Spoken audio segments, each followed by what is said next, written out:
Well, good evening and welcome to Tucker Carlson tonight. Today, President Trump's travel ban won a victory at the Supreme Court, a victory he predicted 4 or 5 months ago. This morning, the court reversed the Ninth and Fourth Circuit Court of Appeals and reinstated several key parts of the ban. You'll remember it blocks arrivals from countries the Obama administration declared to be chaotic and terror-prone. The court kept in place certain exceptions to the ban, but the majority of people from 6 countries are now barred from entering the U.S. Joining us now is a supporter of the original ban on the ban, David Tafuri, who's a foreign policy advisor to Barack Obama's campaign. This is something the president predicted.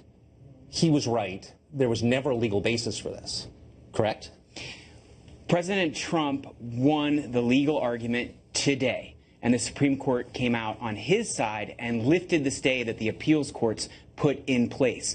But the legal argument was never the strongest argument against the ban. It's the policy argument. This is really bad policy. Before you elide over that, will you concede that there was a legal argument against it, that the left as a group made, and it was that a single judge in Hawaii had more power over America's foreign policy and the control of America's borders than the president did, and the Supreme Court today said that's absurd? It wasn't just Hawaii, Tucker. There were a number of court cases, a number of courts that stayed this travel order, and it was a close call legally. It was a close call for the appeals courts that upheld the stay. It was also a close call for the Supreme Court. But the president's got a right to make judgments like this and enforce them with law. I mean, that's why we have a president. I mean, you will concede that. I think that's a valid argument, and that's the argument that was made, and that's one of the arguments that persuaded the Supreme Court today. Although, keep in mind that the court only lifted the stay. It will hear the merits of the case in October. But yes, you're right. But as I said, the stronger argument against this travel ban is it's really bad policy. It doesn't accomplish the goal, which is to make America safer.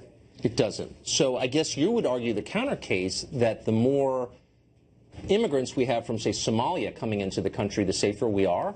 I mean, no, that's what not is what the I would argument that argue. you're making? What I would argue is that on policy grounds, this ban is both too broad and not broad enough.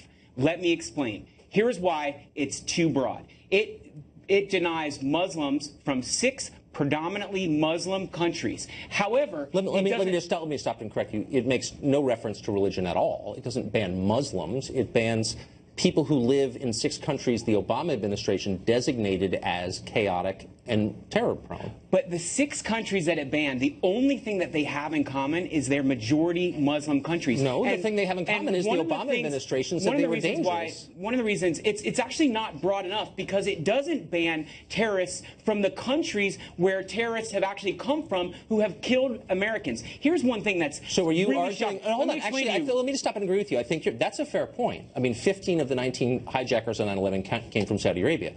So you're arguing that we should extend the ban and add more countries to it? Is that what you're arguing? What I'm arguing is it's really bad policy because it doesn't protect America.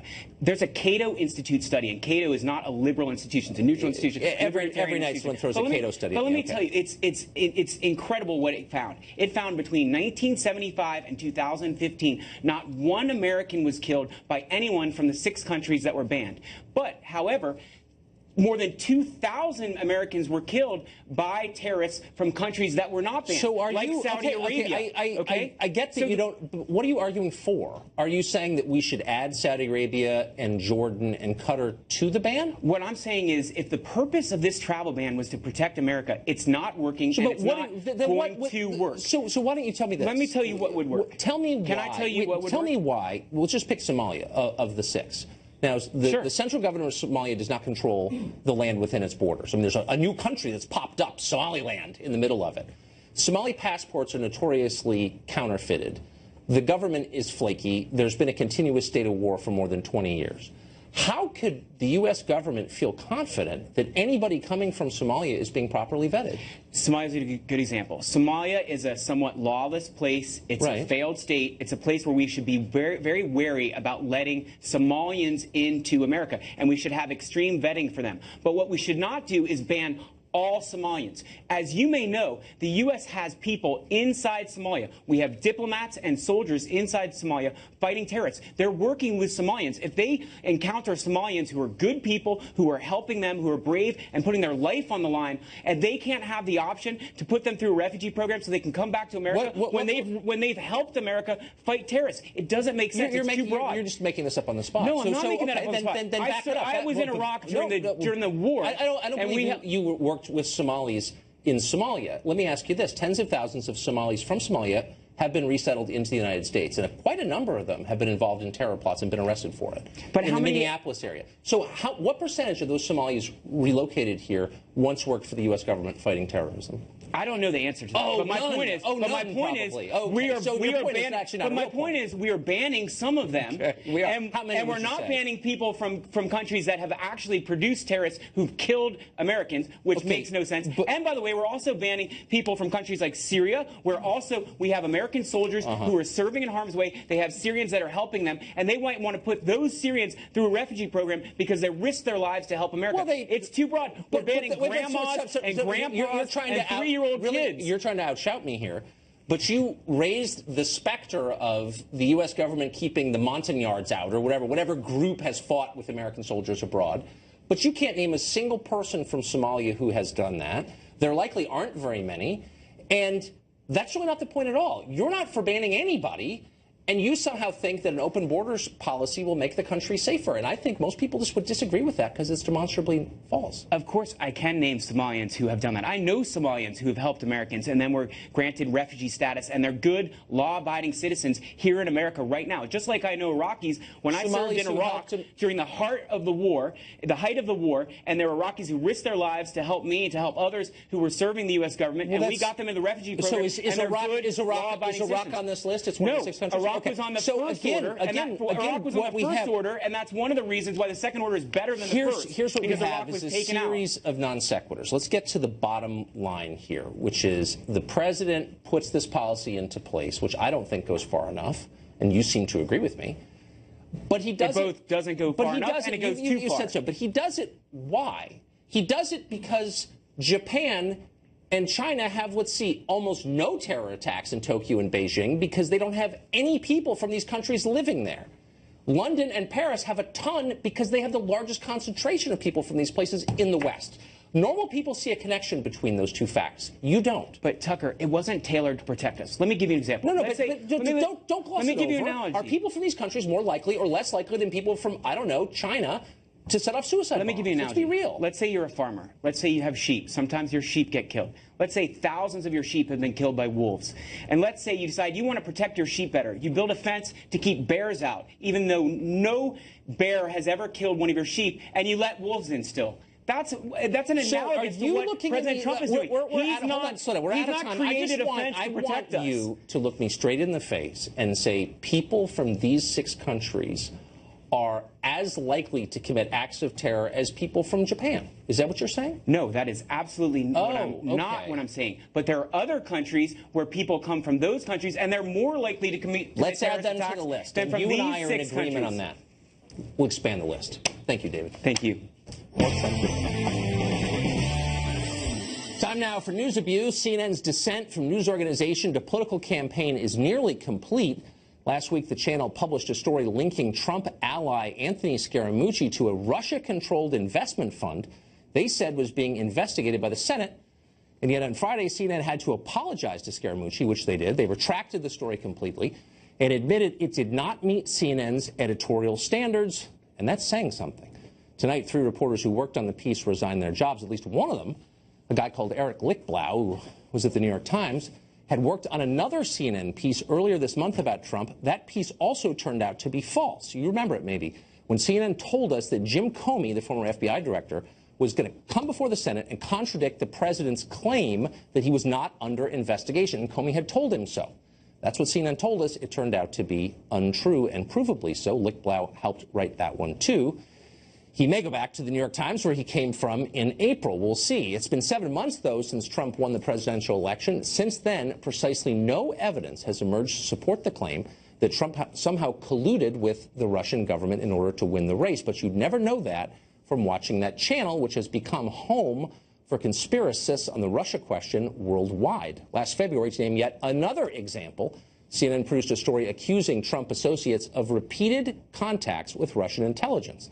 That report turned out to be almost identical to a report by the New York Times that Jim Comey called out specifically for being grossly inaccurate. We could go on and on and on. Overall, 93% of CNN's coverage of the Trump administration has been negative. 93%. Idi Amin would get more balanced coverage. Anybody would. Fidel Castro certainly has. CNN, in other words, is no longer just a news organization. It is a campaign with a political mission run, not surprisingly, by a man named Jeff Zucker, who once expressed interest in running for office himself.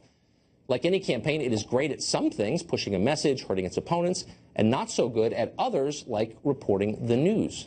This is a change. How did it happen? Cheryl Atkinson hosts Full Measure with Cheryl Atkinson and is the author of a very fitting and really interesting new book called The Smear. It comes out tomorrow, and she joins us tonight. Cheryl, CNN, I think, was liberal, for a long time. But this is different from what we've seen before. And it's not just CNN, it's other news organizations. What changed?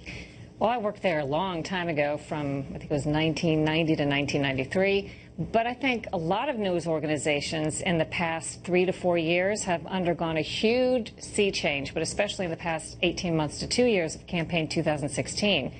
And I talk about in the book, I think this is a confluence of factors, including we have now invited pundits and political operatives into our newsroom, not just as commentators and pundits, but also as reporters, anchors, and editorial positions. So sometimes there's a little meaningful difference now, I think, between the people who are reporting the news and the political operatives who want to advance news narratives. That's Yes. a problem. I also think that the establishment, I'm talking Democrats, Republicans, and the media establishment, have exempted themselves from the normal journalism rules and rules of political behavior because they see Donald Trump as such a big threat. They would say a Hitler-esque threat that means they don't have to follow the normal rules of journalism in this case. I think it's more of a threat to the system of favors, money, and access that has been developed through what we've known as the political establishment. So it's not just a conventional left-right thing where they're liberal, Trump is conservative, they hate him. There's something different going on. Is it the populism of Trump that scares them? I think it's the fact that Washington survives, as well as I do, on a system that's gone on for decades of access and money where people have spent decades paying into certain politicians, Democrats and Republicans alike, to make sure certain political hearings don't happen, to make sure certain laws have provisions written in. All of a sudden, overnight, all of that access they've bought, all the hard work they've done as lobbyists and so on, is almost worthless if Trump's reality of Washington comes into play, and nobody seems to like that. So he's a threat to them personally, to their jobs, I think so. to their way of doing things. So I wonder what's the long-term cost? I mean, if you act like Trump is, a despot, and you continue doing that, and he turns out not to be a despot, flawed in some ways, but he's not Mussolini, what happens to your credibility after a while? Talking about the news media? Or Yeah, the news media. The news media, I think, is suffering a credibility gap in general because it has decided to blur together, like I've never seen before, opinion and advocacy journalism with what I think people would like to think is more straight news journalism, reporting of just the facts. And I think that harm is going to take a long time to dial back, if they even want to dial it back, and I'm not sure we do. What happens when there's a crisis, and there will be one, if there's a war or something awful happens and the whole country turns on its TV sets to find out just the facts of it, and we begin to realize that nobody believes the news anymore? What happens then?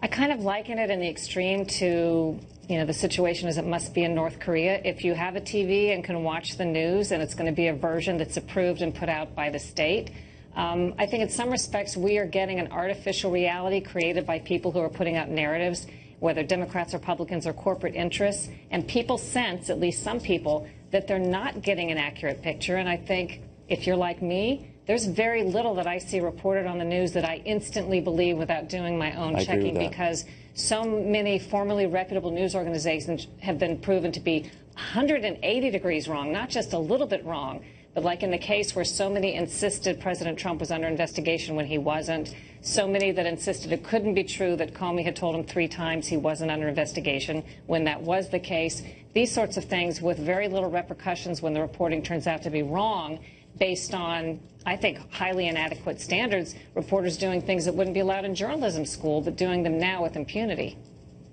And you could go even farther back. Trump's going to lose their weapons of mass destruction in Iraq. I mean, time again, no one is ever held to account for lying, in effect.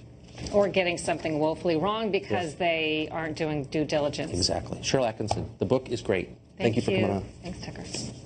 Several America first. America first. America first.